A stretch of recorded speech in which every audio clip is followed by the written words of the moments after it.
बिस्मिल्लाहिर्रहमानिर्रहीम। अस्सलाम वालेकुम नाज़रीन, आप देख रहे हैं प्रोग्राम सिटी एट 10। मैं हूँ आपकी मेज़बान अना यूसुफ। आई होप आप अच्छे होंगे, ठीक ठाक होंगे, ईद अच्छी से गुजरी होगी। गर्मी बहुत ज़्यादा थी और आपको पता है कि ये वाली ईद तो बहुत मसरूफ़ होती है, आना जाना रहता है, फिर गोश्त बांटना एक बहुत बड़ा और मेरे ख्याल से डिफ़िकल्ट टास्क होता है। सो आई होप सब चीज़ें बहुत खुश उसलूबी से सर अंजाम पाई होंगी। हमारी और आपकी मुलाकात ईद के दिनों में भी होती रही, लेकिन आपको पता है कि जी घर में भी मसरूफियात इस तरह की होती हैं कि मेहमानों का आना जाना लगा रहता है। सो बहुत अच्छी ईद गुजरी मेरी, तो आई होप आप लोगों की भी अच्छी गुजरी होगी। दुआ ये है कि अल्लाह ताला हम सब लोगों की सुन्नत इब्राहिमी की अदायगी जो है वो कबूल फरमाए, और जो लोग इस दफ़ा ईद के मौके पर कुर्बानी का फरीज़ा सर अंजाम नहीं दे सके क्योंकि हालात आपके सामने हैं, सो उन लोगों के लिए दुआ है कि अल्लाह ताला आने वाले वक्त में हमारे लिए आसानियाँ पैदा करे। हम दूसरों के लिए आसानियाँ पैदा करने की कोशिश करेंगे तो इंशाअल्लाह खुद ब खुद हमारे लिए आसानियाँ पैदा हो जाएंगी। सो शहर में गर्मी की शिद्दत बढ़ती चली जा रही है, लोड शेडिंग भी हो रही है, और अब मामूल के मुताबिक लोड शेडिंग कंपैरेटिवली ईद के दिनों में कम हुई है, लेकिन बहुत ज़्यादा कम नहीं हुई है। शिकायत आ रही थी कुछ इलाकों से। अच्छा, गैस बंदिश की बहुत ज़्यादा शिकायत थी। अब ईद के 3 दिन तो लोगों ने खाना पकाना था, सो बहुत ज़्यादा परेशानी हुई है लोगों को गैस बंदिश पे। तो इस पे भी हम चल के आगे थोड़ी सी बात करेंगे। इसके साथ साथ हमारे मेहमान भी ज्वाइन करेंगे जिनकी बर्थडे है, हमने आगे चल के उनको भी विश करना है, लेकिन थोड़ा सा वेट कर लें आप। हम बढ़ते हैं अभी अपनी टॉप स्टोरीज़ की तरफ। खबरें क्या हैं? पहली खबर, सेहत कार्ड पर इलाज जारी रहेगा, घपले का रास्ता रोक दिया पंजाब हुकूमत का मौक़िफ़।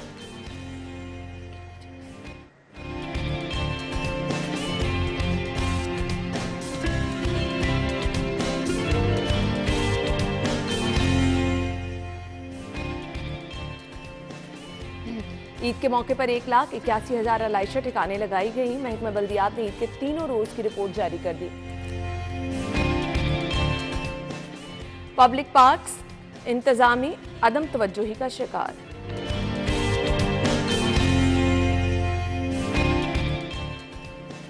और पब्लिक पार्क की सूरत हाल भी बताएंगे, साथ ही साथ शहर में सब्जियों की सूरत हाल क्या है वो भी आपसे डिस्कस करेंगे। अच्छा जी, ये हैं हमारी आज की खबरें, और खबरों की डिटेल्स के लिए हमारे साथ हमारे सीनियर रिपोर्टर्स मौजूद हैं। शाहिद सिप्रा साहब और अली साई साहब ने ज्वाइन किया। अस्सलाम वालेकुम, क्या हाल चाल है आपके? बिल्कुल ठीक ठाक। मसरूफ ईद रही, कुछ दफ्तर में, कुछ घर में। सो शाहिद सिप्रा साहब आपसे आगाज़ करते हैं, कैसी रही ईद? बिस्मिल्लाहिर्रहमानिर्रहीम। देखिए बहुत अच्छी गुजरी है, और मेरा सवाल आपसे है कि आपने ईद के दिनों में क्या पकाया? इधर मेरी बात सुनिए ना, आपने क्या पकाया, क्या खिलाया? अच्छा, ऑनेस्टली स्पीकिंग, उसके बाद मैं अपनी ईद पे आता हूँ। मैंने कल घर में खाना बनाया और बहुत स्पेशल खाना बनाया था। कल तो चौथा दिन था, मैं ईद के तीनों दिन की बात। ईद के तीनों दिन ये था कि कुछ दफ्तर में मसरूफियात, पहला दिन यहाँ पे, तीसरे दिन भी आपको पता है हम यहाँ पे मौजूद थे। सो कल का दिन मैं घर में थी और कल मैंने वाकई खाना बनाया, और ये मैं ऑन एयर कह रही हूँ, ऑन रिकॉर्ड कह रही हूँ, मैंने खाना बनाया। मेरी भी इसी तरह था कि ड्यूटी थी, और ड्यूटी करने के बाद अपने आबाई घर गए, और वहाँ बच्चे तो ऑलरेडी जा चुके थे, उनसे मुलाकात की, पेरेंट्स के साथ मुलाकात की, रिश्तेदारों के साथ मिले। और ये जो आपकी कुर्बानी की ईद है वो ज़्यादातर आपके रिश्तेदारों से मिलने में और मसरूफियत इस तरह होती है कि गोश्त बनाना, फिर घरों तक पहुंचाना, और गरीब गुरबा का तो मुस्तहिक अफराद को तो तकसीम करना अपनी जगह होता है, लेकिन रिश्तेदारों तक पहुंचाना और खैर अफियत से और बगैर शिकवा वापस हुए गोश्त पहुंच जाना, ये बड़ी बात है। ये सही आपने कहा। तो उसमें हम लोग कामयाब। अच्छा, कल का दिन आपका, आपने बताया कि आपके अपने आबाई गाँव में गुजरा, कैसा था?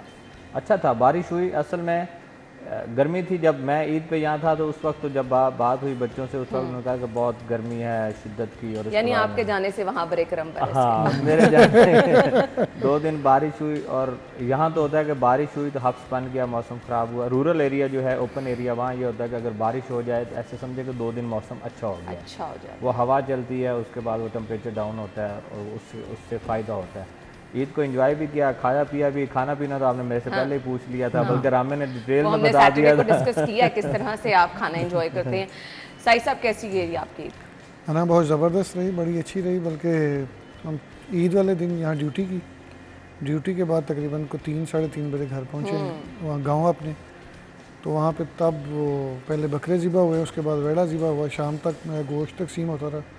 लेकिन उसके बाद कल शाम तक इतने खाने थे, इतनी दावतें थी कि घर में वालिदैन को वक्त देने का मौका ही नहीं मिला ना। बस यही इसी वही की गिले कर खूबसूरती रहे होती है थे। साई साहब। ये तो खुशियों के त्यौहार हैं और दुआ है इसी तरह खुशियों से चलते रहे। एक एक कमेंट चाहिए शहर की सफाई के हवाले से, फिर उसके बाद हम स्टोरी पर आ जाएंगे। अच्छा जी, हमारी स्टोरी भी है शायद, सो हम उस पर सेकंड स्टोरी है, मैं इसको पहले डिस्कस कर लेती हूँ। चलें जी। महकमा बल्दियात ने ईद के तीनों रोज़ की रिपोर्ट जारी कर दी है। ईद के मौके पर 1,81,000 एलाइशें ठिकाने लगाई गई।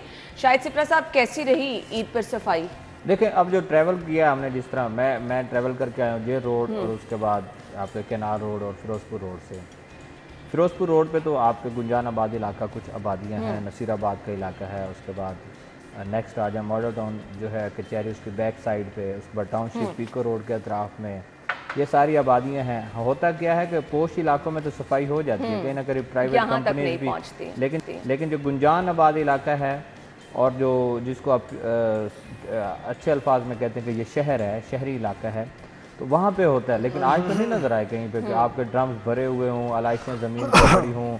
और जब उसके बाद देखें मानसून है, कहीं बारिश भी हुई ईद के दिनों में, और उससे ताफुन फैलना, बीमारियाँ फैलना, ये सारी चीज़ें, स्मेल, बदबू आना, ये होता है। लेकिन इस साल आप देखें कि जहाँ से मैं ट्रैवल करके आया हूँ, अभी तो आज पहला दिन है, अभी जाएंगे वापस तो और भी बहुत सारी जगहों से गुजरेंगे, उसके हिसाब से सफाई बिल्कुल ठीक है। अच्छा, दूसरा, कल जब मैं एंटर हुआ बाबू साबू से, आप वाला एरिया जो है वो भी साफ था। पत्नी आप उसका आपको पत्नी है कि नहीं, सब्जाजार, समनाबाद, गुलशन रावी, कंपैरेटिवली आलाइशों का जिक्र करें तो वो नहीं थी, लेकिन कूड़ा मुझे 2-3 जगहों पे देखो नजर कूड़े आया। की, और जो ईद कुर्बान है उस पर सबसे बड़ा मसला क्या है कि आपका अलाइशें हैं, और वो जब फैलती हैं या बारिश हो, जब धूप में वो पड़ी रहें और उसकी वजह से ताफुन फैलना, बदबू फैलना, वो इलाके के लिए वबाल जान बनता है। कंजेस्टेड इलाके में तो फिर बहुत ज़्यादा अगर वो ठीक रहा है तो इसका क्या मतलब, कूड़ा तो आज सुबह कल शाम में वो उठा लिया जाएगा। ये जो आंतें फेंकना और अलाइशें फेंकना जो है, ये बड़ी मुश्किल का जो है। सही, सीएम साहब की जानिब से बेहतरीन सफाई इंतजामात पर जो है वो शाबाश दी गई है। कमिश्नर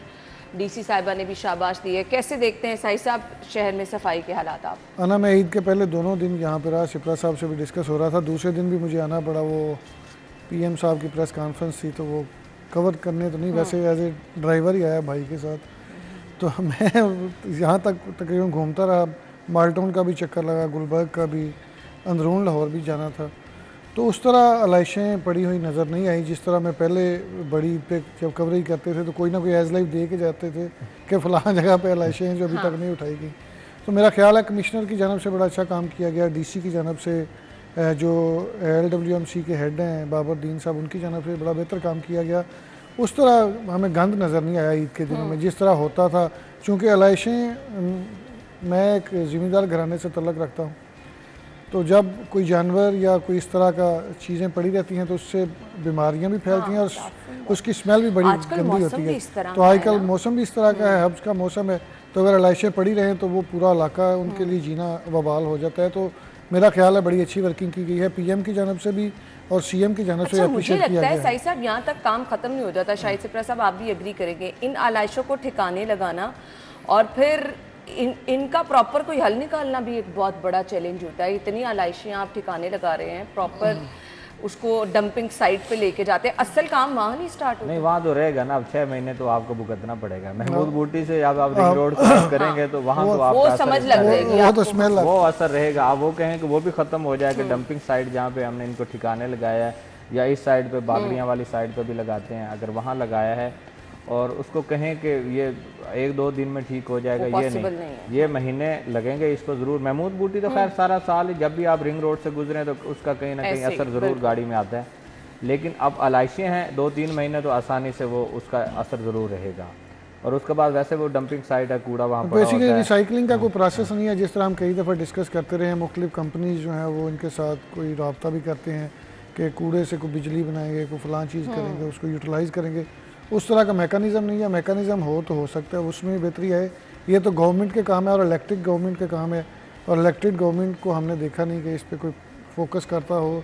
अगर इस पर फोकस करें तो हो सकता है इससे भी आपको काफ़ी सारी बिजली मिल सकती है, वो सिप्रा साहब बेहतर बता सकते हैं। लेकिन हम आपके साथ बैठ के भी कई दफ़ा खबर डिस्कस कर चुके हैं कि फ़लाँ चाइना की कंपनी, जर्मन की कंपनी ने रब्ता किया है, लेकिन वो प्रोसेस मेरा ख्याल है कागज़ों की हद तक है। अगर इम्प्लीमेंट हो तो इसमें भी बेहतरी आ सकती है और बहुत सारी चीज़ें यूटिलाइज़ करके हम मुख्तलिफ सोर्सेज को बेहतर बना सकते हैं। लेकिन यहाँ पे अभी तक तो उसमें चलिए, कामयाब हमारे नहीं लिए तो अच्छी चीज़ यही थी, गुड न्यूज़ यही थी कि किसी को परेशानी का सच सामना नहीं रहा, शहर साफ़ सुथरा रहा। उसमें नो डाउट शहरियों ने भी थोड़ा बहुत ताउन किया, LWMC की जानिब से अच्छी कारकर्दगी का मुजाहरा किया गया, बर वक्त और प्रॉपर काम किया गया। थोड़ा सा वॉशिंग का काम मुझे लगता है कुछ इलाकों में है, सो वो भी हो जाएगा, थोड़ा सा और इंतज़ार कर लें। हम एक ब्रेक लेंगे, ब्रेक के बाद आपको ज्वाइन करते हैं, स्टे विद अस।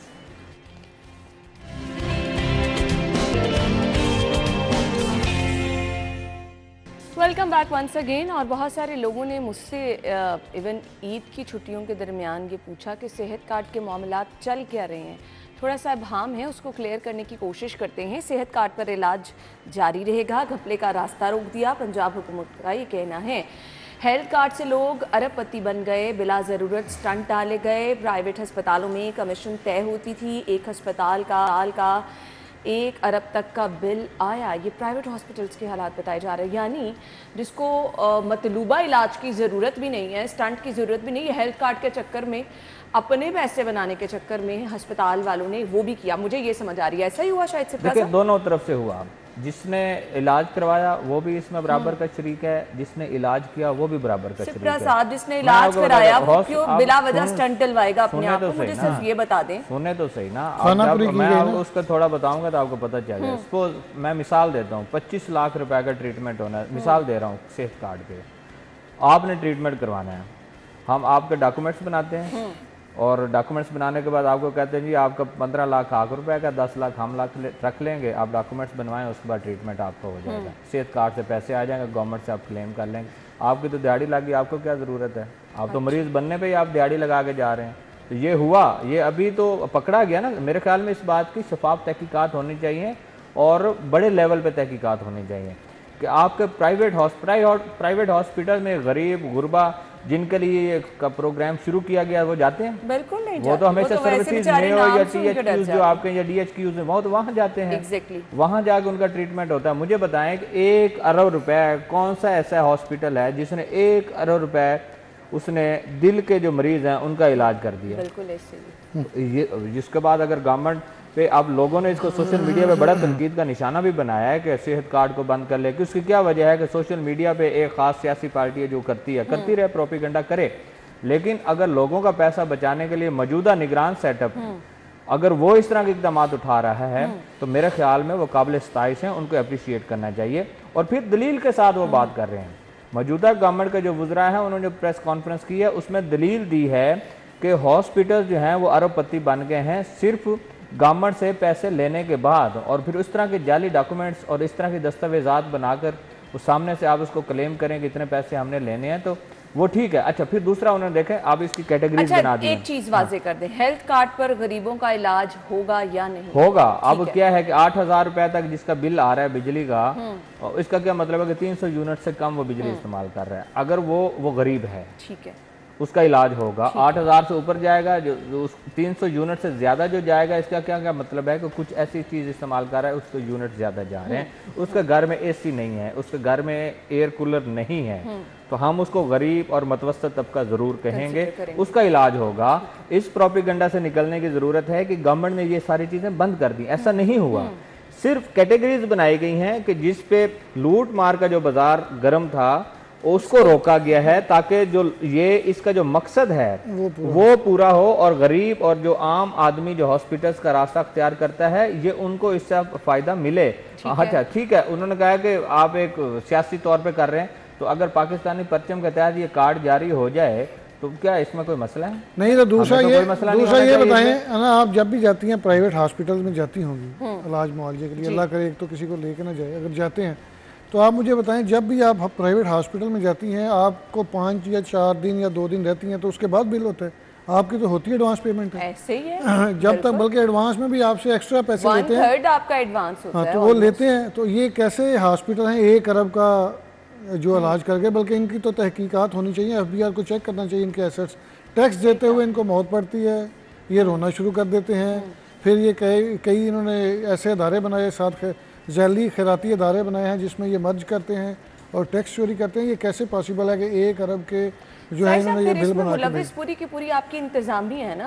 फिर वो ना वही बात है ना कि फिर वो माफियाज और वो ऐसे प्रेशर ग्रुप्स हैं जो हर जगह पे मौजूद हैं और इन्होंने देखें किस तरह अगर मौजूदा सीएम ने ये इनिशिएटिव लिया है कि इसमें जो घपला है, जो चोरी है, जो 2 नंबरी है, जिस तरह सिपरा साहब बता रहे थे कि एक बंदा जो है उसने अगर फ़र्ज़ करें स्टंट नहीं डलवाया और उसका 25 लाख रुपया बिल बन गया है, तो उससे दोनों बिला वजह फ़ायदा उठा रहे हैं। स्टंट भी बच गया, हॉस्पिटल वाले किसी दूसरे पेशेंट पे यूटिलाइज कर लेंगे। कितनी और उसके बेहिसी है कि आप किसी के इलाज के लिए इन पैसों का इस्तेमाल तो हो सकता गरीब है। आदमी तो पार्किंग की फीस भी नहीं दे सकता किसी बड़े हॉस्पिटल ऐसे ही की, है। कैंटीन से खाना भी नहीं खा सकता। ऐसे ही। तो ये तो बड़ा अच्छा इकदाम है कि आप गरीबों के लिए ये चीज़ें यूटिलाइज कर रहे हैं और उनको फैसिलिटेट कर रहे हैं।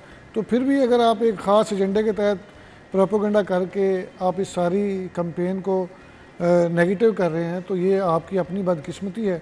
अगर आप ये सारे पैसे फिर अमीरों की जेब में भिजवाना चाह रहे हैं तो वो 100 बिस्मिल्लाह। लेकिन देखिए मेरा उसमें ख्याल है एक लाइन बड़ी क्लियर है कि आपका कौमी शनाख्ती कार्ड जो है वो आपका सेहत सेहत कार्ड बन कार्ड गया। है।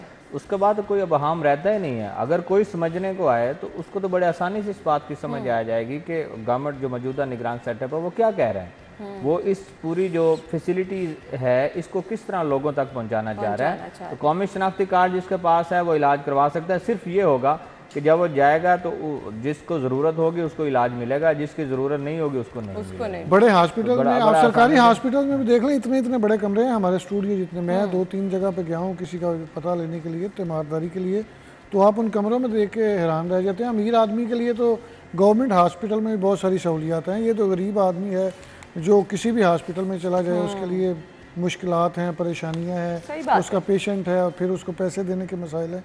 तो अगर गवर्नमेंट इस पे ये काम कर रही है तो खैर इस मामले को भी फॉलो अप लेना मेरे ख्याल से बहुत ज़रूरी है। अगर आपने लिमिटेशन कुछ मुकर्रर की हैं या कैटेगरीज बनाई हैं, यहाँ पर माफिया के हाथ हर जगह पड़ते हैं और हर जगह वो फ़ायदा उठा सकते हैं।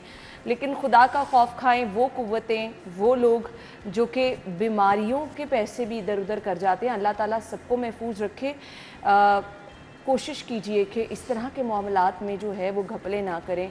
कम से कम किसी की आहें, सिसकियाँ ये अपने ऊपर मत लें। बहुत मुश्किल वक्त होता है किसी के ऊपर ये जो बीमारी की हालत में आता है। खैर एमआरआई और सीटी स्कैन का ठेका होगा। 1 अरब रुपए मुख्तस टीचिंग अस्पतालों में मरीजों के लिए एमआरआई और सीटी स्कैन के लिए प्राइवेट लैब्स को फ्री टेस्ट चार्जेस किए जाएंगे।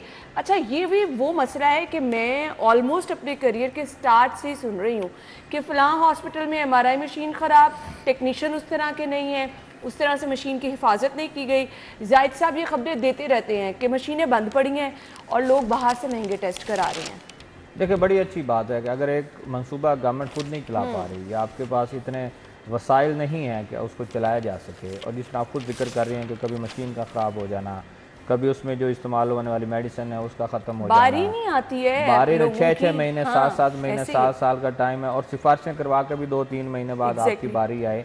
तो ऐसे में ऐसा प्रोजेक्ट जिससे आवाम को फ़ायदा हो और उसको आउटसोर्स कर दें और गवर्नमेंट ऑफ पाकिस्तान उसमें सब्सिडी दे और उसको पे करे और लैब्स को मुतय्यन कर दे कि ये लैब्स जो हैं ये करेंगी, तो उससे फ़ायदा आवाम को होगा कि गवर्नमेंट रेट्स हों, एक रेट मुकर्रर हो, उसके मुताबिक बजाय कि आप साल एक पूरा इंतज़ार करें और आपका अगर 2-4 रोज़ में अगर आपके ये टेस्ट हो जाएं, सिटी स्कैन हो या MRI हो, जो भी है, तो उसके बाद मेरे ख्याल में अवामी जो मंसूबा जात हैं उसमें इसमें शामिल कर लेना चाहिए। हमारे यहाँ क्या है कि जब भी आउटसोर्सिंग की जाती है उसको निजकारी कहा जाता है, होती भी निजकारी है, लेकिन कोई ऐसी चीज़ जिससे आवाम को बराह रास्त फ़ायदा हो, गरीब आदमी को फ़ायदा हो, आने वाले मरीज़ हैं उनको फ़ायदा हो, उनकी ज़िंदगियाँ बचाने के लिए आसानी हो। आवाम पे बोझ गवर्नमेंट ऑफ पाकिस्तान दे रही है। उन्होंने तखमीना भी लगा लिया कि हमने इतने अरब रुपए देने और उसके बाद ये लैब्स होंगे। देखें, आपको याद होगा डेंगू जब आया था तो एक रेट मुकर्रर हुआ था 60 रुपए या शायद 80 रुपए के डेंगू के टेस्ट इतने हो गए। जब शहबाज शरीफ साहब CM होते थे वो इम्प्लीमेंट हुआ,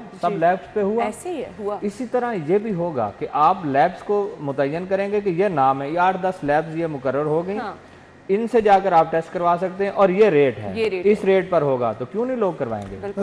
फायदा होगा। देखें ना, अगर हॉस्पिटल में जाते हैं तो वहाँ पे एक CT स्कैन मशीन है या MRI मशीन है, तो वहाँ पे आप सारे लोग लाइनों में खड़े होते हैं, वेट कर रहे होते हैं, सिफारिशें करवा रहे होते हैं। तो वही अगर 10 जगह पे वो टेस्ट हो रहे हैं और उसी रेट में, और आपको थोड़ी सी मिनिमम अमाउंट पे और उसी रेट पे होंगे, महीनों इंतजार तो नहीं करना पड़ेगा, इंतजार तो नहीं करना पड़ेगा, आपको सिफारिशें नहीं करवाना पड़ेंगी, आप आसानी से जाएंगे किसी भी प्राइवेट लैब पे जो ना उन्होंने एक की हुई है कि ये वहाँ पे ये टेस्ट करवा सकते हैं।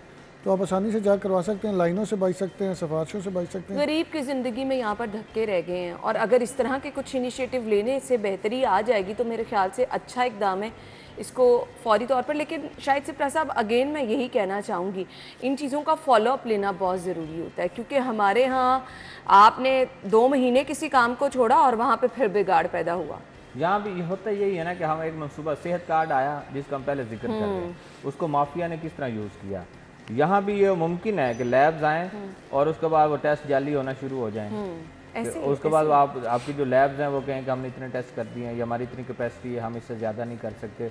तो मॉनिटरिंग या उसको, क्योंकि माजरत के सामने हम ऐसी कौम तो है नहीं कि अवामी फलाह की कोई बात हो और हम उसके साथ खड़े हों। यहाँ तो आटे जो है आटा एक शनाख्ती कार्ड पर 4-4 थैले चले जाने का इंकशाफ हुआ, उसके बाद तहकीकात हुई और उनको ब्लैक लिस्ट किया गया।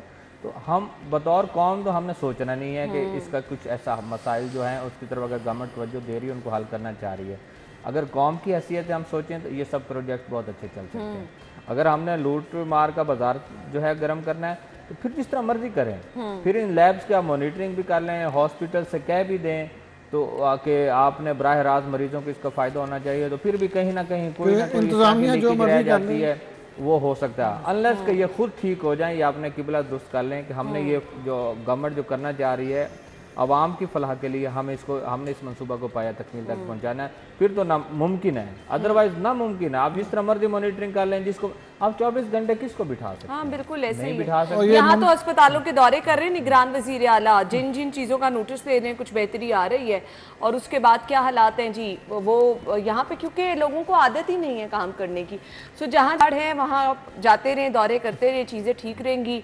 और उसके बाद वही कुछ लोगों को जो है आप यहाँ पर किस तरह से काम करने के, अब पब्लिक सर्विस वाले जो काम है बहुत मुश्किल है, और वहाँ पे लोगों का किबला दुरुस्त करना भी बहुत मुश्किल है।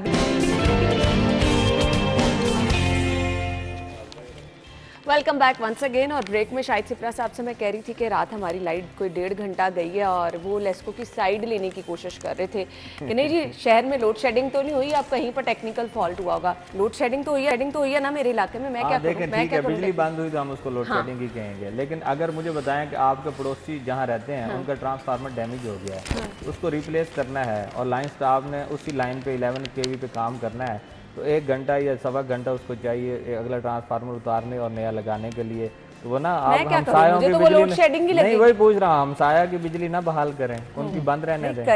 करें नहीं, अब मुझे बताएं, तो यही लगेगा कल हमारे एक सीनियर कुलीग हैं, उनके घर की बिजली इसी तरह ट्रांसफार्मर डैमेज हुआ है, ऑयल जो है वो निकल गया, तो वो जब उसको रिप्लेस करना पड़ा है तो पूरा फीडर आपने 1 घंटा बंद रखा है। तो वो क्या नहीं, अब पूरी बात सुन लेना, अच्छा बात तो सुन लेना आप, तो क्या वो उनकी बिजली बहाल ना करते हम? नहीं करें, जरूर करें। तो ये फॉल्ट सिस्टम में ज़रूर है।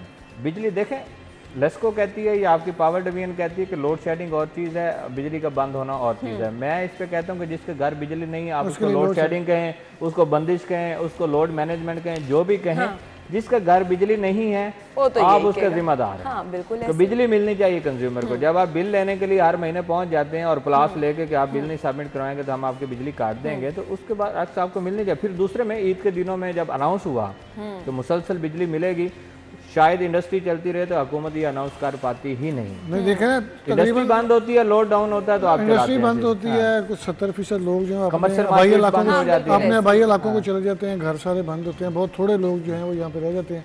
ईद के दिन हिस्सा आपका, हाँ जी, ईद के दिन जब सुबह मैं यहाँ पे कवरेज के लिए आया तो सड़कें बिल्कुल खाली थी। आज भी मैं और सिप्रा साहब बड़े अपने उसी टाइम पे निकले जिस तरह घर से निकलते हैं। मैं 9:15-20 पे निकला हूँ, तो मैं 9:35 या 40 मिनट पे यहाँ पहुँच गया हूँ। सिप्रा साहब को मैंने पूछा आप बड़ी जल्दी आ गए, तो सड़कें खाली थी बिल्कुल। तो उस तरह जो लोग यहाँ पे मौजूद नहीं होती, बिजली यूटिलाइज नहीं होती, और मेरा ख्याल है कि लोड शेडिंग नहीं होनी चाहिए।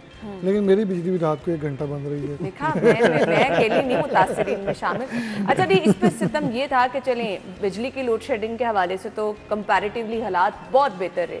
गर्मी की जिस तरह शिद्दत थी तो हालात अच्छे रहे हैं, उस पर हम चले लेस्को का शुक्रिया भी अदा करते हैं, हमारे ऊपर एहसान। लेकिन आज से हो सकता है शुरू हो जाए, आज से तो दोबारा वो मैं शायद सिप्रा साहब से बाद में पूछूंगी। गैस लोड शेडिंग हुई नाश्ते के टाइम पे, कल मुझे बहुत ज़्यादा प्रॉब्लम हुई, बिल्कुल कम गैस थी। क्यों? बड़ा मुझे बड़ा अफसोस हुआ है कि कल आपने 3 दिन गुजारने के बाद अगर नाश्ता बनाना था, गैस नहीं आई, तो SNGPL से मैं पूछूंगा कि उन्होंने ऐसा क्यों किया। इस पे तो नाश्ता किया सारे एहतजाज दिन बनता है। साड़ी कुड़ी ने रोटी पकानी अगर रोटी बनानी शुरू ही कर दी थी तो गैस नहीं भेजी। हाँ ना, वो फिर आपके लिए प्रॉब्लम हो जाती है। आप कभी कभी खाना बनाओ, गैस कम आ रही हो, खाना अच्छा ना बने, तो वो नहीं, वो फिर बेहतर है आपको ना, आप खाना बेहतर ना भी गैस बनाते तो बाद में ठीक है। नहीं, ਤੁਸੀਂ अच्छा खाना नहीं भी बनाते तो घर वाले को जी देखो गैस ही अच्छा, नहीं आ रही, हुआ मेरा क्या क्या तो यही की जा रही थी कि लाहौर में जब ईद कुर्बान है, हर घर में पकवान बनते मजदंग हैं, के इलाके में तो गैस आई नहीं। हर जगह पे प्रेशर डाउन रहा है।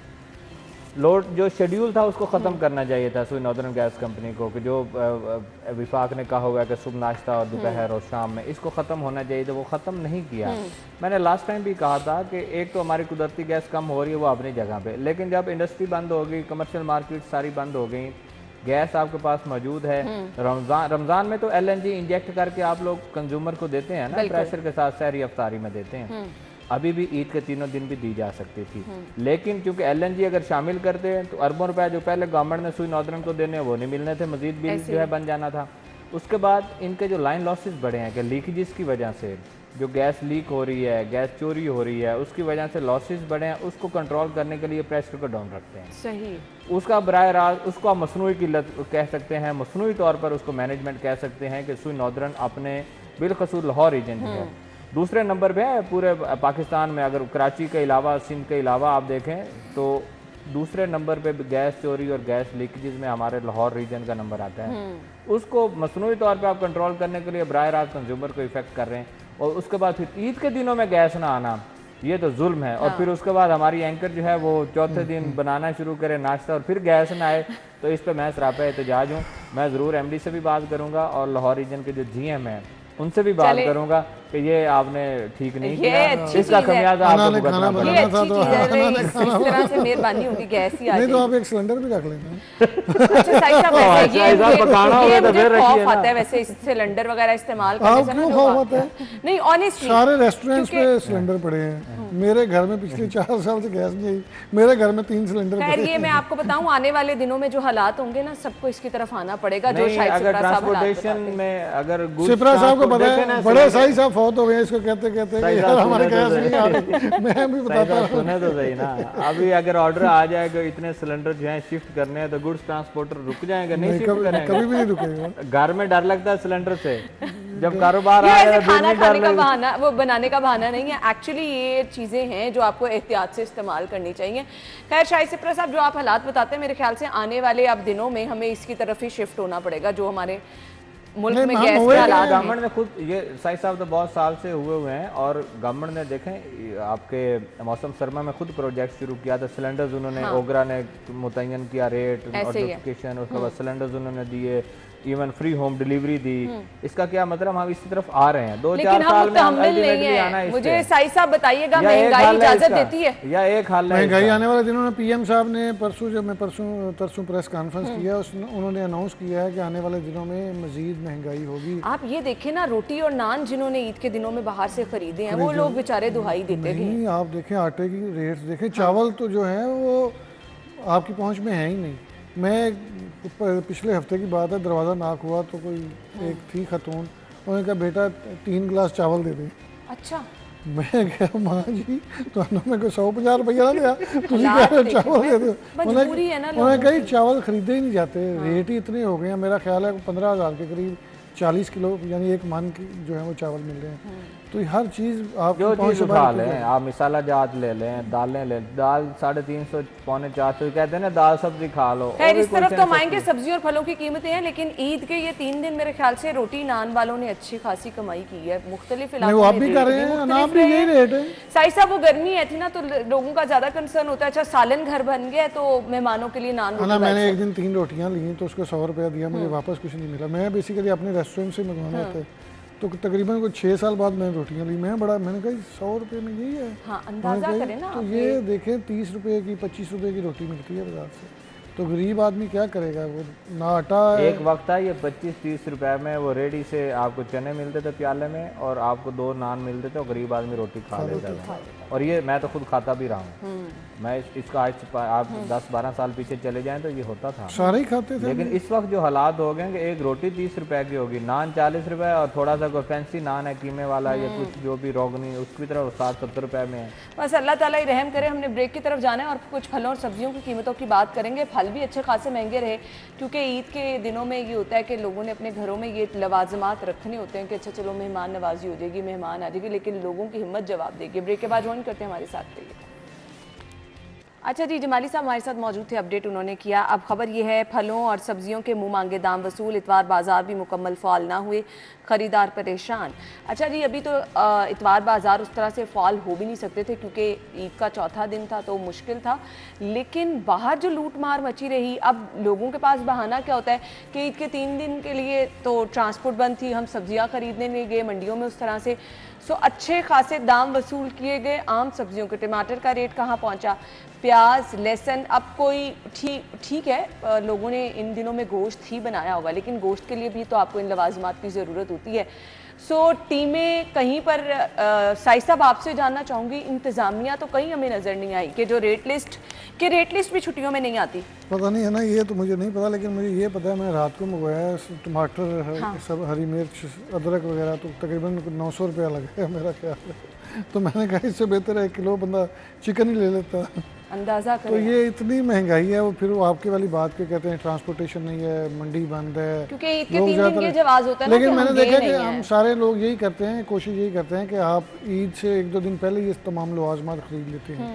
जिस तरह हर बंदे को पता है कि लोगों ने छुट्टियों पे जाना है, घरों को जाना है, साई साहब अब इकट्ठी सब्जी खरीदना किसी के बस में लेकिन नहीं वो जो आपका मैकेनिज्म है, हम कह के थक गए हैं। आप भी रोज़ यही कहती हैं कि कोई बंदा इस पे इम्प्लीमेंट करवाने वाला नहीं है। ये सारे लोग देख लें, जाएंगे, रेट लिस्ट चेक करेंगे, इनको पता होगा कि जो रेट लिस्ट है उससे 2 गुना ज़्यादा कीमत पे चीज़ें बेची जा रही हैं।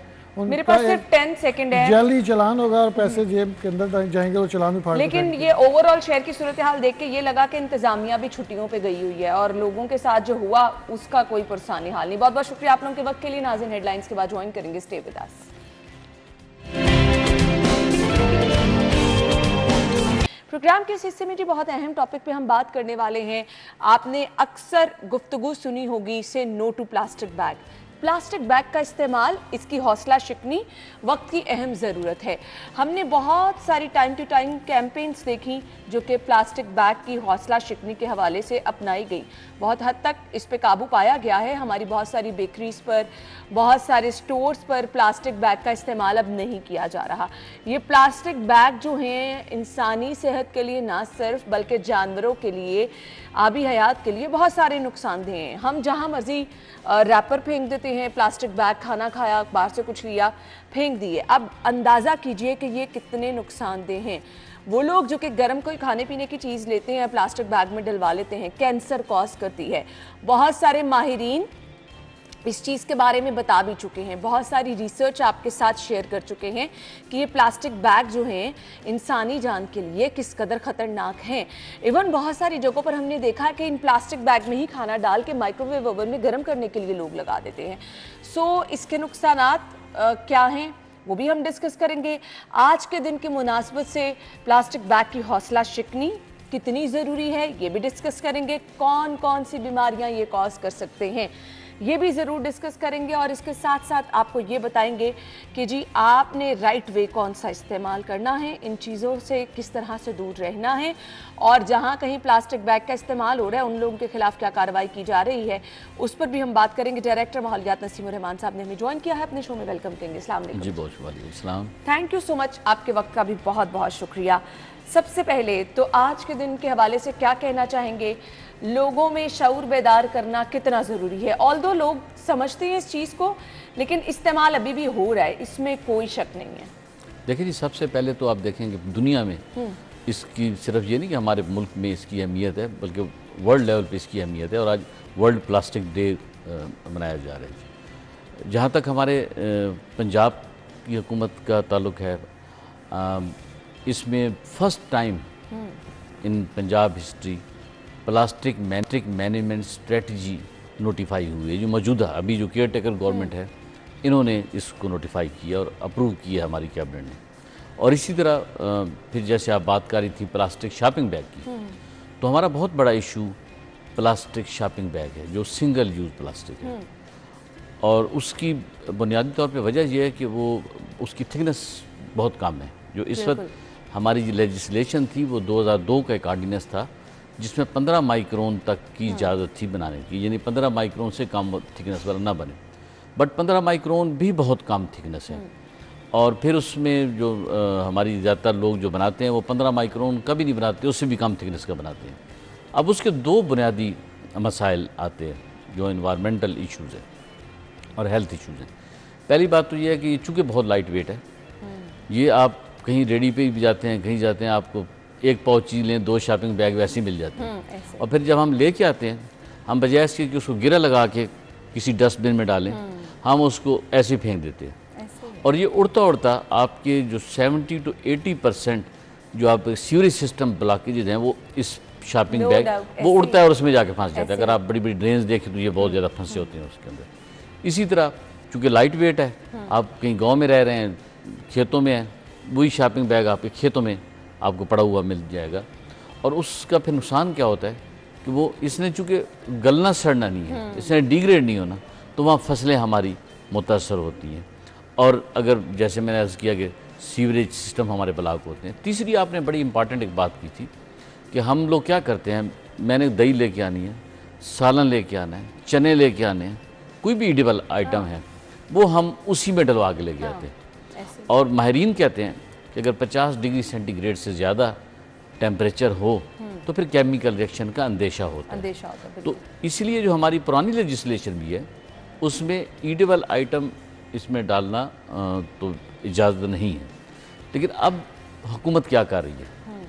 अब हुकूमत ये कर रही है कि हम इसको देखें, हमारी पंजाब का प्रॉब्लम क्या है कि 7-8 हज़ार तकरीबन इंडस्ट्री इसमें इन्वॉल्व है। आप अगर ये बंद रोड के इलाके में भी चले जाएं तो ये तो बहुत बड़ा कमरा है। इसी छोटे कमरे में इसकी मशीनें लग जाती हैं, शॉपिंग बैग बनना शुरू हो जाता है। और एक एक यूनिट में आपके 10-10, 15-15 बंदे उनका रोज़गार होता है उसके अंदर। तो डे नाइट शिफ्ट चलती हैं इसमें। तो पहली ख्वाहिश तो ये थी कि इसको बिल्कुल फौरी तौर पे ख़त्म कर दिया जाए, लेकिन वो आप देखें ना 7-8 लाख लोग इस रोज़गार के साथ वाबस्ता थे। तो अब हुकूमत पंजाब ने ये फैसला किया कि इसको स्टेप वाइज इसको फेज़ आउट किया जाए।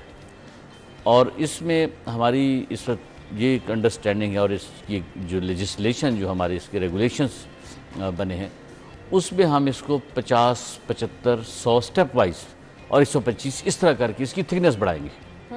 जूं इसकी थिकनेस बढ़ती जाएगी, ये चूँकि लाइट वेट नहीं रहेगा, और अगर ये लाइट वेट ना हो तो आपका जो स्कैवेंजर है, जो कूड़े से जो चीज़ें उठाते हैं जो लोग, वो इसको उठा लें अगर तो ये रिसाइकल हो जाता है। इसका कमाल ये है आपकी ज़िंदगी में प्लास्टिक बहुत हद तक राइज कर चुका है, other than plastic shopping bag भी। आप देखें ना, आपकी हर चीज़ प्लास्टिक की है, आपका एसी है वो भी प्लास्टिक है, आपका कोई चीज़ उठा के देख लें वो प्लास्टिक की है। लेकिन प्लास्टिक का एक बहुत बड़ा प्लस पॉइंट ये है कि ये रिसाइकल हो जाता है। आप कोई प्लास्टिक की चीज़ आप पकड़ें, वो आप उसको वॉश करें, क्रश करें, ग्रेन्यूल बनाएं और कोई चीज़ बना लें। लेकिन जो सिंगल यूज़ प्लास्टिक है जिसके हवाले से आज हम बात करें, इसका सबसे बड़ा प्रॉब्लम ये था कि ये चूँकि लाइट वेट था, आपका एक बंदा जो स्कैवेंजर है वो उसको उठाते नहीं था। अगर वो सारा दिन उठाता रहे तो उसने 1 किलो वज़न इकट्ठा करना है ना उसने, तो लिहाजा वो इसको छोड़ देता था। तो अब एक तो लेजिस्लेशन हो रही है कि इसकी थिकनेस बढ़ाई जाए, और थिकनेस बढ़ाने के साथ फिर ये आपको फ्री में नहीं मिलेगा। जब इसकी थिकनेस ज़्यादा हो जाएगी, आप देखें ना, अब भी हम लोग क्या करते हैं, अच्छे स्टोर से जो अच्छे किस्म के वो भी प्लास्टिक शॉपिंग बैग होते हैं, वो हम कपड़े लेके आते हैं, कोई चीज़ लेके आते हैं, तो वो हम उसको फेंकते नहीं, उसको संभाल के रखते हैं। तो इसका ये है कि इसका थिकनेस बढ़ाई जाए, इसको जो है वो जो हमारा ये शॉपिंग ये जो जाता है कूड़ों में और जो सीवरेज सिस्टम में, ताकि ये यहाँ पे ये वाला इसका जो इश्यूज़ हैं ये रिज़ॉल्व हों। और दूसरी बात यह है कि आपकी जो इंडस्ट्री है, देखें ना, 8 लाख लोग इसके साथ वाबस्ता हैं। मैंने जैसे बताया कि तकरीबन 7,500-8 हज़ार इंडस्ट्री, तो उनको भी एक टाइम मिलेगा कि वो स्विच ओवर कर सकेंगे टू द अदर बिजनेसेस। लेकिन मैं एक चीज़ आपके इस प्रोग्राम के तवज्जो से क्लैरिफाई करता चलूँ, इस वक्त क्या हुआ, जब गवर्नमेंट ने पिछले कुछ अर्से में और इनमें ऑनरेबल हाई कोर्ट्स ने भी अपना रोल प्ले किया, जब हमने प्लास्टिक शॉपिंग बैग पे थोड़ी सी सख्ती की और एक्शंस लिए, तो बड़े स्टोर्स पे जो पॉलीथीन का जो बैग है वो तो आना ख़त्म हो गया, बट पॉलीप्रोपिलीन का के आना, ये जो हम वहाँ देखते हैं वो पॉलीप्रोपिलीन है, वो भी उतना ही, इससे ज़्यादा डेंजरस है, बल्कि वही प्लास्टिक है। पॉलीथीन हो जाए, पॉलीथिलीन हो जाए, पॉलीप्रोपिलीन, ये सब प्लास्टिक है। तो अब जो लेजिस्लेशन हुकूमत पंजाब कर रही है और जो स्ट्रेटजी है कि इसको एक फेज़ आउट किया जाएगा और इसके जो अल्टरनेट हैं वो सॉल्यूशन दिए जाएंगे। आप देखें ना, आपका जो प्लास्टिक का जो बैग है ये ज़्यादा हमें इशू किससे है, जो शॉपिंग बैग है। अदरवाइज़ तो आपका जो कोई भी चीज़ मैन्युफैक्चर हो रही है, कपड़े के थान है इवन के, या और चीज़ें, वो पैकिंग प्लास्टिक में होती है, वो प्लास्टिक आपको नज़र नहीं आता। वो कहीं नज़र नहीं आता। उसकी वजह क्या है, उसकी थिकनेस ज़्यादा है, बिल्कुल, वो रिसाइकल हो जाता है। इसका इशू यही था कि ये लाइट वेट था, कम थिकनेस थी, और ये इसका रिसाइकलिंग ज़रा इसकी मुश्किल थी। तो अब गवर्नमेंट ने चूँकि इसके ऊपर एक स्ट्रेटजी और एक रेगुलेशंस लेके आ रही है। कानून नहीं है कि जहाँ कहीं दुकानों में, रेडियो पे इसका इस्तेमाल हो रहा है, उसकी हौसला शिकनी तो की जाए, लेकिन कम से कम लोगों को थोड़ा सा डर खौफ भी तो हो ना, क्योंकि खाने वाली चीज़ों में कैंसर कॉज करता है ये। जी बिल्कुल, वही मैंने अर्ज़ किया था ना कि इसमें कानून है जी बिल्कुल, और इसमें हमें खुद भी अपना खुद ख्याल रखना चाहिए कि ईडेबल आइटम्स, दही, पहले ज़माना तो था हम दही के लिए बर्तन लेके जाते करते थे, खुद दही लेके आते थे, या कोई आपने खाने की चीज़ लानी। अब हम खुद ये गलतियाँ करते हैं ना कि हम जाके एक ईजीली आपको वो चने लिए या कोई सालन ले लिया या दही ले लिया, आप शॉपिंग बैग में डलवा के आप ले आए। तो इसके मसाइल तो हैं, और इसमें हुकूमत एक्शन भी लेती है और जुर्माने भी होते हैं और चालान भी होते हैं, सब कुछ होता है, कानून भी मौजूद है। व्हाट डू यू थिंक कि कैंपेन्स की ज़रूरत नहीं है? आप डॉक्टर्स की राय शामिल करें, माहिरीन की राय शामिल करें, स्कूल कॉलेजेस के लेवल पर सेमिनार्स करें, लोगों को बताएं कि इसका नुकसान कितना है, तभी हम इसको कम कर सकते हैं। जी बिल्कुल, ये तो खैर साथ साथ चल रहा है। इवन पब्लिक सर्विस मैसेज आपके होने चाहिए। जी बिल्कुल आते हैं, हमारी कैंपेन्स भी चलती हैं। अभी देखिए, 5 जून को वर्ल्ड इन्वायरमेंट डे था, तो उसका थीम भी प्लास्टिक पे था, और मुख्तलिफ सेमिनार्स और कैंपेन्स और इस तरह की चीज़ें चलती रहती हैं। और एजुकेशन इंस्टीट्यूशन में बहुत ज़्यादा इसके ऊपर हम लोगों ने प्रोग्राम किए और करते रहते हैं, ये रूटीन की एक्टिविटी है।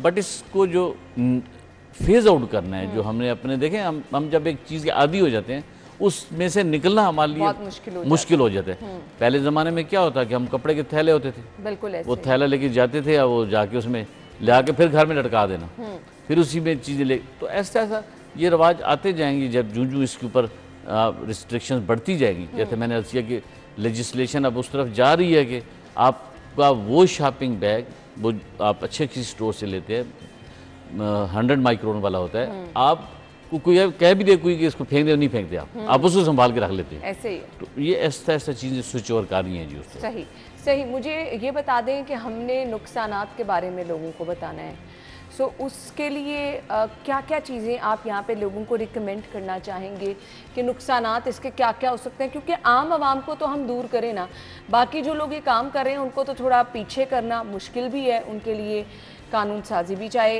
हो रही है या करनी पड़ेगी। हमने आवाम को एक मैसेज देना है कि ये चीज़ें आपको नुकसान इस तरह से पहुँचा रही है, इसलिए आपको इससे दूर हटना है। देखें, 3-4 बुनियादी बातें।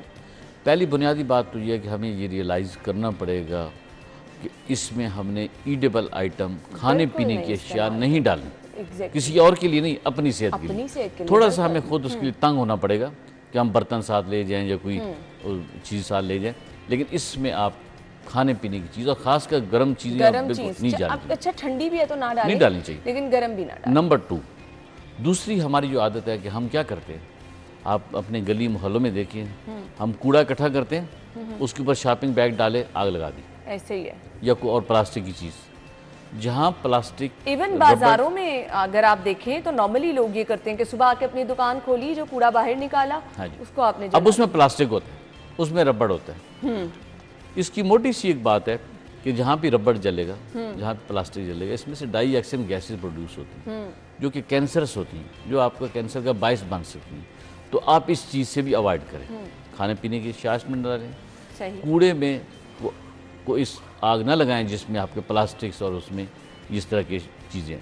नंबर 3, आप देखें ये अब आपने अपनी आदतें खुद बदलनी है। जहाँ हुकूमत ने साथ अपना एक रोल प्ले करना है वो एक अलग चीज़ है, लेकिन ये हमें करना पड़ेगा जी। और फिर उसके बाद शॉपिंग बैग अगर आपको कहीं आप कोई चीज़ ले आए तो उसको जब भी डिस्पोज ऑफ करें कहीं फेंकें, गिरा लगा के फेंकें।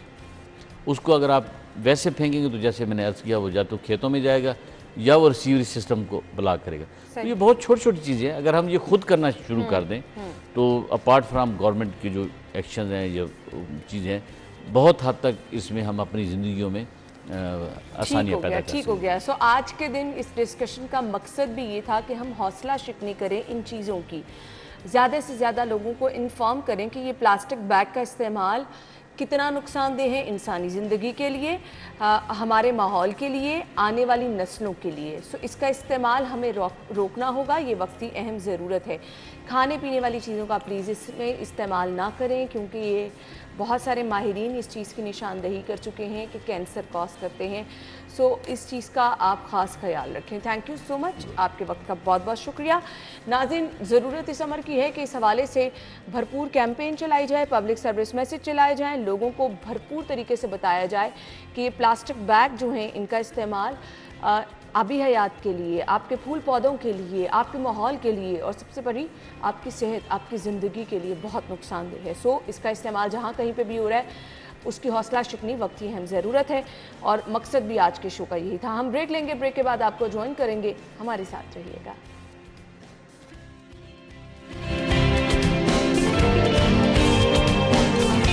वंस अगेन आपको एक बार फिर से वेलकम बैक कहेंगे और प्रोग्राम के हिस्से में जी हम सेगमेंट्स की तरफ बढ़ने वाले हैं। घर बैठे हम आपको बता देंगे जी मौसम कैसा रहेगा, इसके साथ साथ आपको बताएंगे कि जी मार्केट में आज की रेट लिस्ट क्या है, सब्जियों के रेट क्या चल रहे हैं, साथ ही साथ आपको जो है वो शहर के तमाम हालात से अपडेट हम खबरों की सूरत में रखते हैं।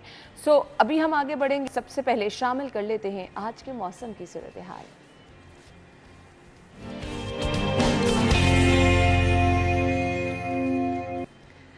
अच्छा जी, 8 जुलाई तक बारिशों की प्रेडिक्शन पंजाब में की गई है। मौसम अभी फ़िलहाल बारिश वाला नज़र नहीं आ रहा, सुबह से शदीद गर्मी भी है। सो मौसम कैसा रहेगा ये हमें बता रही हैं कोमल। कोमल बताइए वेदर अपडेट्स क्या हैं? जी बिल्कुल अन्ना, लाहौर शहर के मौसम के हवाले से बात की जाए तो महकमा मौसमियात की जानिब से शहरियों को नवीद सुना दी गई है कि मौसम में बरसात की पहली बारिश बरसने के लिए तैयार है और शहरी लाहौर के बासी इस बात से बहुत ज़्यादा खुश भी नज़र आ रहे हैं। अब जो है आने वाले दिनों में खूब जमकर बारिश बरसेगी, जिसके बाद टेम्परेचर में तकरीबन 2 डिग्री की कमी देखी जाएगी। इस वक्त भी जो है वो हल्की हल्की हवाएं भी चल रही हैं, लेकिन घुटन की शिद्दत भी महसूस की जा रही है। टेम्परेचर के हवाले से बात की जाए तो मौजूदा दर्जा हरारत जो है वो इस वक्त तकरीबन 36 डिग्री सेंटीग्रेड रिकॉर्ड किया जा रहा है, जो कि आइंदा 24 घंटों के दौरान ज़्यादा से ज़्यादा जो है वो 38 तक जाएगा और कम से कम जो है वो तकरीबन 28 रहेगा। महकमा मौसमियात की जानिब से बताया जा रहा है कि आइंदा 24 घंटों के दौरान आज लाहौर में बारिश की कोई पेशगोई नहीं की जा रही। शुमाल मगरबी हवाएं जो है बहिरा अरब की जानिब से आज मरतूब हवाएं चलेंगी, जो कि पाकिस्तान समेत मुख्तलिफ मुल्कों और शहरों में आएंगी और फिर जो है वो लाहौर के हम देखेंगे कि लाहौर में शुमाल मगरबी हवाएं एंटर होंगी, जो कि लाहौर शहर में बारिशें बरसाने का सबब बनेंगी। महकमा मौसमियात की जानिब से मज़ीद ये भी बताया जा रहा है कि शहरी जो है वो एहतियात बरतें, क्योंकि लाहौर शहर में मौसम बरसात की बारिशें जो है वो शुरू होने वाली हैं और वासा हुकाम को भी अलर्ट रहने के हवाले से हिदायत कर दी गई हैं। अन्ना, आपने पहले भी देखा था कि प्री मानसून के स्पेल ने अच्छी बारिश बरसाई, अच्छी खासी जो है वो बारिश बरसाई, जिसके बाद जो है हमने देखा कि जल थल एक हो गया, वासा हुकाम जो थे वो अलर्ट नहीं रहे, जिसकी वजह से शहरियों को खमियाजा भुगतना पड़ा। तो अब जो है वो शहरियों को जहाँ पर अलर्ट रहने के हवाले से ताकीद की जा रही है, वहीं वासा हुकाम को भी अलर्ट कर दिया गया है। अब बात की जाए लाहौर में फ़िज़ाई आलूदगी के हवाले से तो AQI की मजमूई शरह इस वक्त 110 रिकॉर्ड की गई है। लाहौर आलूदा तरीन शहरों की फहरिस्त में 9वें नंबर पर देखा गया है। लिहाजा अगर शहरी थोड़ी सी एहतियात बरते तो यकीनन हम लाहौर को आलूदा तरीन शहरों की फहरिस्त से बाहर निकालने में अपना अपना किरदार निभा सकेंगे। हाँ, नो डाउट। मायदा सॉरी कह रही हूँ कोमल, आपने बिल्कुल ठीक कहा कि हालात हमारे सामने हैं और हम थोड़ी सी एफर्ट करके जो है आलूदा तरीन शहरों की लिस्ट से अपने शहर को बाहर निकाल सकते हैं। हम सबको इसके लिए अपनी एफर्ट पुट करना पड़ेगी। अब आगे बढ़ते हैं और जिनकी बर्थडे है वो वेट कर रहे हैं जी, हमने उनको विश करना है, लेकिन इससे पहले जिनकी बर्थडे है कल यानी मंगल के रोज़, वो अपनी पिक्चर्स हमें भिजवा दें। इंशाल्लाह कल के प्रोग्राम में उनकी बर्थडे की भी शामिल करेंगे। हरीम की आज सालगिरह है, अब्दुल हादी की, रोहान की, जुल्कुरनैन मंजूर की सालगिरह है, हसनैन की आज सालगिरह है, हैदर असलम की सालगिरह है, तैयब की सालगिरह है और इसके बाद जी महानूर की सालगिरह है, हमज़ा की भी आज सालगिरह है, शहजाद और इसके बाद जी हमज़ा फ़ारूक की आज सालगिरह है और ईसा जट की भी सालगिरह है। आप लोगों को सालगिरह की बहुत मुबारकबाद। Wish you a very happy birthday. Wish you a very happy birthday once again. जिनकी कल सालगिरह है, स्क्रीन पर नंबर है जी, आप हमें अपने पिक्चर्स भिजवा दें, जल्दी भिजवाएं ताकि आपका नाम लिस्ट में पहले शामिल कर लिया जाए। कल आपको विश करेंगे, आपके बर्थडे को भी इसी तरह से स्पेशल बनाएंगे।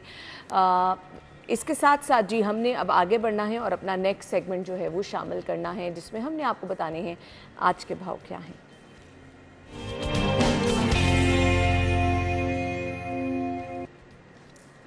ओपन मार्केट जो आपके घर के करीबी बाज़ार होते हैं जी, जिस तरह टाउनशिप के करीबी इलाके में टाउनशिप का बाज़ार होगा, मजंग का इलाका है तो मजंग का बाज़ार होगा, इचरा का इलाका है तो इचरा का बाज़ार होगा, लिंक रोड है तो लिंक रोड के पास जो मार्केट है, जो आपके घर के करीब बाज़ार हैं जहाँ पर आप सब्ज़ियों की ख़रीदारी करने के लिए जाते हैं, वहाँ के रेट क्या हैं जी। ऑल्दो थोड़ा सा डिफरेंस होता है, लेकिन सरकारी निर्खनामा जो एक कागज़ जारी किया जाता है वो हर दुकान पे नज़र आता है और लोग लिस्ट के मुताबिक चाहते हैं कि हमें जी रेट मिल जाए, लेकिन होता क्या है कि उस पर अमल दरामद नहीं होता। जहाँ कहीं पर भी चले जाएं कैटेगरीज बना दी जाती हैं और बताया जाता है कि ये सरकारी रेट लिस्ट के मुताबिक सब्जियां हैं और इस साइड पे जो पड़ी है जी ये आपको अच्छी वाली सब्जी अच्छी कीमत पर मिलेगी। मायदा से पूछ लेते हैं वो कहाँ पर मौजूद है, वहाँ क्या सूरत हाल है। ओवर टू यू मायदा। बिल्कुल है ना, सब्जियों की बात की जाए तो जिस तरह से सब्जियों की कीमतों में होशरुबा इजाफा देखने में नज़र आ रहा है, हर चीज़ किसी न किसी कीमत में रोज़ इजाफा देखने में नज़र आता है। कभी फल महंगे होते हुए दिखाई देते हैं, कभी सब्जियां, कभी चिकन और मटन की कीमतों में इजाफा देखने में नज़र आता है। उसी तरह आज सब्जियों की कीमतों में भी इजाफा देखने में नज़र आया है। अगर एक सब्जी आज सस्ती मिल रही है शहरियों को तो दूसरी जानिब वही सब्जी कल महंगे दामों फरोख्त की जाती है। हम बात कर लेते हैं, हमारे पास इस टाइम जो है वो सरकारी नर्क भी मौजूद हैं और जो बाहर ओपन मार्केट में सब्जियां जिस भाव फरोख्त की जा रही हैं वो भी रेट हमारे पास मौजूद हैं। सब्जियों की अगर बात करें तो यहाँ पर कुछ गर्म मसालों के रेट शेयर करूंगी। प्याज की सरकारी कीमत इस टाइम 55 रुपये फिक्स की गई है, जबकि बाहर ओपन मार्केट में 90 रुपये यहाँ फरोख्त किया जा रहा है। टमाटर 10 रुपये मजीद महंगे हो चुके हैं, सरकारी नर्क पर 70 रुपये, जबकि बाहर ओपन मार्केट में 100 रुपये फरोख्त किए जा रहे हैं। इसी तरह अगर बात कर ले नींबू की, सरकारी नर्क 175 फरोख्त जो है फिक्स किए गए हैं, जबकि बाहर ओपन मार्केट में 220 रुपये फरोख्त किया जा रहे हैं। लीमू आजकल क्योंकि गर्मी बहुत ज़्यादा है तो बहुत ज़्यादा इस्तेमाल किया जा रहा है, जितनी शिद्दत से इस्तेमाल किया जा रहा है उतना ही शिद्दत से इसमें इजाफा भी देखने में नज़र आ रहा है। टिंडों की बात करें, सरकारी नर्क 120, जबकि बाहर ओपन मार्केट में 160 रुपये फरोख्त किए जा रहे हैं। बैंगन 8 रुपये महंगा हुआ है, 50 रुपये सरकारी नर्क, जबकि बाहर ओपन मार्केट में 70 रुपये फरोख्त किया जा रहा है।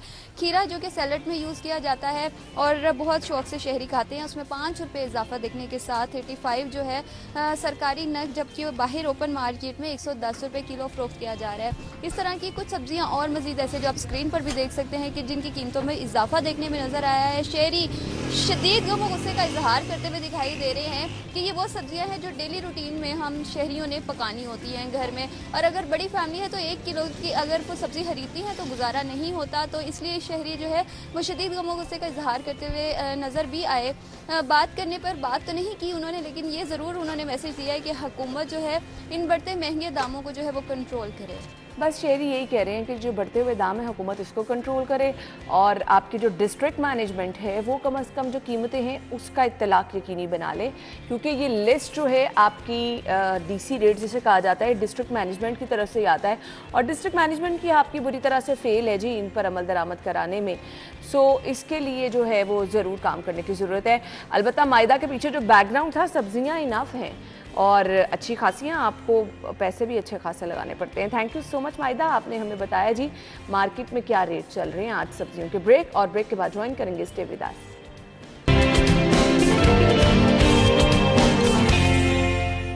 Welcome back once again. Programme के इस हिस्से में आपको एक बार फिर से खुश आमदीद कहेंगे और हमने सोचा जी आज आपका ईद के बाद काम शाम करके छुट्टियां गुजार के जो आपका वर्किंग डे है उसको कुछ स्पेशल इस तरह से बना दें कि हम थोड़ी सी सेट पे आपके साथ रौनक इस तरह से लगा दें कि बहुत ही खूबसूरत आवाज़ आप तक पहुंचाएं। सो टैलेंट की पाकिस्तान में कमी कभी ना थी, कभी ना होगी इंशाल्लाह, क्योंकि हमारे नौजवान बहुत ज़बरदस्त काम कर रहे हैं, वो चाहे किसी भी फील्ड में है। सो आज हमारे साथ एक खूबसूरत आवाज़ मौजूद है जिनका गाना आपने बहुत दफ़ा सुना भी होगा और बिलाशुबा हम देखते भी रहते हैं उनको और उनके गाने हमने सुने भी, लेकिन ये नौजवान जो हैं इनको आपकी अप्रिसिएशन की बहुत ज़्यादा ज़रूरत होती है। ऑल्दो अपने काम ही की वजह से लक्स स्टाइल अवार्ड की कैटेगरीज़ में ये शामिल भी हो चुके हैं, अपनी आवाज़ का लोहा भी मनवा चुके हैं। सो आपके साथ इनको मिलवाने का मकसद थोड़ा सा ये था कि जी आपका जो सुबह का आगाज़ है वो हम अच्छा हसीन बना दें, थोड़ा एंटरटेनिंग बना दें। मौसीकी को क्योंकि रूह की ग़िज़ा भी कहा जाता है। सो कुछ यहाँ पे मौसीकी का तड़का भी होगा और कुछ उन नौजवानों के लिए जो कि थोड़े से परेशान हो जाते हैं कि अच्छा पाकिस्तान में अगर हम सिंगिंग कर रहे हैं तो उस तरह से कुछ प्लेटफॉर्म नहीं है। सो कुछ आपको गाइड करेंगे कि हमारे आज के मेहमान जो हैं उन्होंने अपना रास्ता कैसे बनाया। गुलकार हैं जी रोशान, जिन्होंने हमें ज्वाइन किया है। आपको उनसे मिलवाएंगे और उनका एक्सपीरियंस भी आपके साथ ज़रूर शेयर करेंगे, ताकि अगर आप आगे आना चाह रहे हैं तो आपको भी पता चले कि किस तरह से आप आगे बढ़ सकते हैं। अस्सलाम वालेकुम रोशान। वालेकुम अस्सलाम, thank you for having me. Thank you so much, आपके वक्त का भी बहुत बहुत शुक्रिया। रोशान माशाल्लाह आपने 2019 में 2020 में ज़बरदस्त गाने गाए, सिंगल भी अपने गाने आपने जो है वो लेकर आए। मुझे ये बता दीजिए कामयाबी का सफ़र जो है ये तो आप अभी तय कर रहे हैं और इंशाल्लाह आगे तय करते रहेंगे, ये स्टार्ट कहाँ से लिया आपने सिंगिंग का? अच्छा, मैं अभी शुरू करना चाहूँगा कि मेरा बैंडमेट भी होता है हसन, तो हसन एंड रोशान के नाम से हम करते हैं म्यूज़िक। वो आज एक मेडिकल रेस्ट की वजह से आ नहीं सका, तो हम दोनों मिले थे यूनिवर्सिटी के अंदर और 2018 के अंदर, और वहाँ से हमने काम करना शुरू किया। यूनिवर्सिटी में गाने बनाना शुरू किए, मेरे पास लैपटॉप था और वहाँ पे हमने करना शुरू किया, डेमोज बनाए और करते करते करते सिंगिंग का शौक आप में पहले से ही था? उसमें भी था और मेरे में भी था, बचपन से हम म्यूज़िक के अंदर इन्वॉल्व थे। ठीक। तो उसके बाद फिर हमने जब इकट्ठे बनाए, जब हमें पता चला कि अच्छा केमिस्ट्री भी बन रही है, गाने भी काफ़ी बन गए हैं, तो हमने 18 ट्रैक की हमारी पहली एल्बम हमने निकाल ली, रिलीज़ कर ली, इंडिपेंडेंटली की थी। कोई इधर उधर से हमने कोई लेबल वगैरह नहीं था। मैं आप मेंशन कर रही थी कि नौजवान भी देख रहे होंगे, तो मैं उनके लिए भी कर दूं कि सिर्फ आप रिकॉर्ड करें अपना गाना टू योर बेस्ट एबिलिटी, और यूट्यूब है, स्पॉटिफाई है, ये हर जगह है, ये सारे आप इंडिपेंडेंटली आप अपना खुद ही घर बैठे लगा सकते हो। तो वहाँ पे लगाएं और अपनी ऑडियंस बिल्ड आराम से बंदा कर सकता है। सही। बस टाइम और एफर्ट लगानी होती है।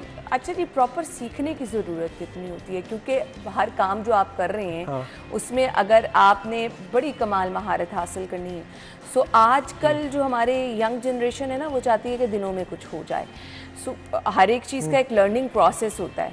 हाँ, ये इंटायरली डिपेंडेंट है कि किस तरह का म्यूज़िक स्टाइल आप कर रहे हैं। बिकॉज़ अगर आप पॉप के अंदर आए तो क्लासिकल म्यूज़िक के अंदर जो होता है वो होती है कि आपकी महारत कितनी, स्किल कितनी है। ठीक है, पॉप के अंदर स्किल आपको हेल्प करती है, लेकिन स्किल आपको बना नहीं सकती। पॉप एक अलग गेम है, या आप कोई भी मतलब कि आप जब ज़रा थोड़े से मेन स्ट्रीम अरीना के अंदर जब आते हैं तो उसके अंदर मुझे लगता है कि आपको खुद डिफ़ाइन करना होता है कि आपको क्या सीखने की ज़रूरत है, आप अपने लिए क्या एम करना चाह रहे हैं, आपके गोल्स क्या हैं, और उस हिसाब से आप करें।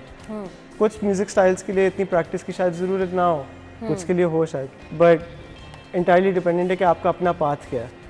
तो आपको जो फील हो रहा है, जिस आर्टिस्ट को भी जो फील हो रहा है उसको वो परस्यू करना चाहिए, और उस हिसाब से आपने अपना पाथ कैसे बनाया? क्योंकि आपने नामवर गुलकारों के साथ गाया भी, यहाँ तक कैसे पहुँचे?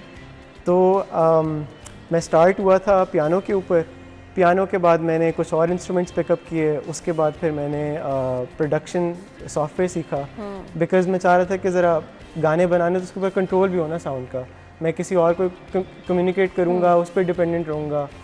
तो हसन और मैं हमने फिर इस तरह शुरू किया। मोस्टली जो गाने हैं वो हसन ने गाए हुए हैं और हम इकट्ठे बैठ के लिखते हैं दोनों, हम दोनों लिरिक्स और कॉम्पोजिशन हम इकट्ठे करते हैं, और आहिस्ता आहिस्ता ओवर टाइम हम सीखते रहे, काम सीखते रहे और होता रहा। हमारी सॉन्ग राइटिंग भी और पॉलिश होती रही, हमारा काम भी और पॉलिश होता रहा। अच्छा, राइटिंग भी आपकी अपनी है? राइटिंग भी अपनी है। अरे वाह, ये तो ज़बरदस्त। आप तो मतलब डबल काम कर रहे हैं। बस ऑल इन वन सारा पैकेज है। हाँ, बहुत अच्छी चीज़ है ये। और आपका जब अपना लिखा हुआ गाना आप गाते हैं तो उसको आप भरपूर तरीके से एंजॉय भी कर सकते हैं। अच्छा, मैं गुफ्तगू आपसे मज़ीद भी करूँगी।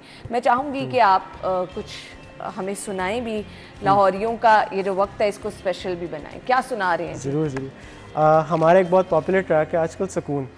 तो हसन तो हमारे साथ नहीं, ओरिजिनली उसने गाया हुआ है, लेकिन मैं टेम्परेरीली उसकी जगह लेके ज़रूर ज़रूर ज़रूर फिल्म करूँगा।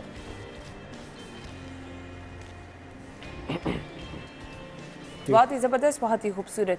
अच्छा मुझे ये बताइएगा कि टाइम कितना लगा सीखने में, यहाँ तक पहुँचने में, क्योंकि सोशल मीडिया पे आजकल जो हम नौजवान सिंगर देख रहे हैं, ऑल्दो उस तरह का काम भी नहीं है, लेकिन वो चाहते हैं कि दिनों में हिट हो जाए। तो दिनों में बंदा कैसे हिट हो सकता है, उसके लिए कोई राज? नहीं, दिनों में हिट होने वाली चीज़ तो कोई नहीं है, बिकॉज आपका गाना by some stroke of luck हो भी जाए हिट। द थिंग इज़ कि आपका अगर एकदम से तुक्का लग गया तो वापस भी उसी टाइम में चला जाएगा। आप, इट ऑल डिपेंड्स ऑन कि आप क्या टाइम लगा रहे हैं, आप कितने टाइम से आप अपनी ऑडियंस बिल्ड कर रहे हैं, और आपकी अपनी भी जो वर्ल्ड बिल्डिंग हो रही है, आपका अपना पूरा जो बॉडी ऑफ वर्क है वो आपकी वर्ल्ड बिल्डिंग कर रहा है, तो उससे आपकी ऑडियंस बिल्ड होती है। तो वो जो सारे टाइम और एफर्ट है वो मेन चीज़ है। अब स्किल उसके अंदर अगेन लाइक आई मेंशन, आपने डिफाइन करना होता है आपको कहाँ पे प्रैक्टिस की ज़रूरत है, कहाँ पे नहीं है। डिपेंड्स ऑन कि आपका काम मांग क्या रहा है आपसे। हो सकता है इतनी स्किल ना चाहिए हो, लेकिन मेन चीज़ ये है कि आपने अपनी ऑडियंस बिल्ड करनी है, आपने कुछ नया बनाना है, अट्रैक्शन के लिए कुछ ना कुछ करना है। ब्रेक लग जाती है, एक आधा गाना आता है हमारे यहाँ सिंगर्स का, और फिर एक लंबा सा गैप आ जाता है। ये बहुत गलत बात है। उसकी रीज़न क्या है? ये बड़ी गलत बात है। ये हसन और मैं, हम दोनों ये फील करते हैं कि ये जो साइकिल है ना अपने क्रिएशन का, ये नहीं रुकना चाहिए। आपकी एवोल्यूशन खत्म हो जाती है। लोग भूल जाते हैं ना, लोग भूल जाते हैं कि आए किस वजह से थे। हाँ। तो जब आप एक दफ़ा थोड़ी सी ट्रैक्शन मिल जाए और आप इधर उधर प्रोजेक्ट्स के अंदर, इसके अंदर उसके अंदर गुम हो जाओ, हमें भी बड़ी टेम्पटेशन फील होती है। लेकिन हम बड़ा मतलब सोच समझ के हम करते हैं कि हमने अपने काम पे फोकस साथ साथ करना है, क्योंकि वो साइकिल चलना बहुत ज़रूरी है। एवोल्यूशन बड़ी ज़रूरी होती है आर्टिस्ट की, और वो तभी होती है जब आप अपने काम के अंदर आप अपने आप को टाइम दे रहे हो। तो ये बस बहुत ज़रूरी है। So what do you think, practice कितनी मैटर करती है? आप एक लेवल पे चाहे पहुंच भी गए हैं, सो आप अपनी प्रैक्टिस हर रोज़ की बुनियाद पे करते हैं, किस तरह से? प्रैक्टिस हम करते हैं, एक तो सॉन्ग राइटिंग के लिए भी प्रैक्टिस चाहिए होती है, और वो टाइम से ही आपकी पॉलिश होती है। तो वो हम सेशंस करते हैं, हम बैठते हैं अपने आइडियाज़ के साथ, वो एक प्रैक्टिस है।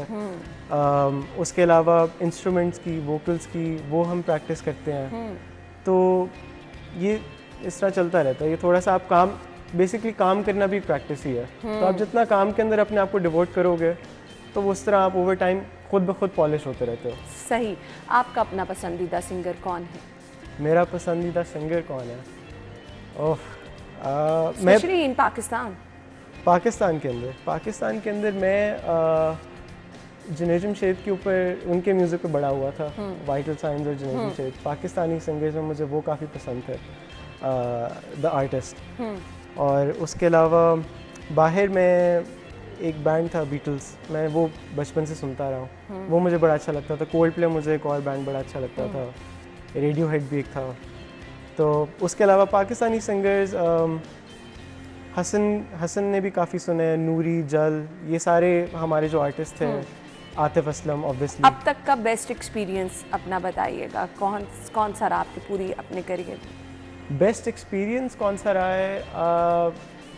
आई थिंक जो अप्रिसिएशन हमारे गाने सुकून को मिली है, उसको देख के एक बड़ी एक सेंस ऑफ कंप्लीशन आई है, तो वो बड़ा अच्छा था, बड़ा सीरियल था।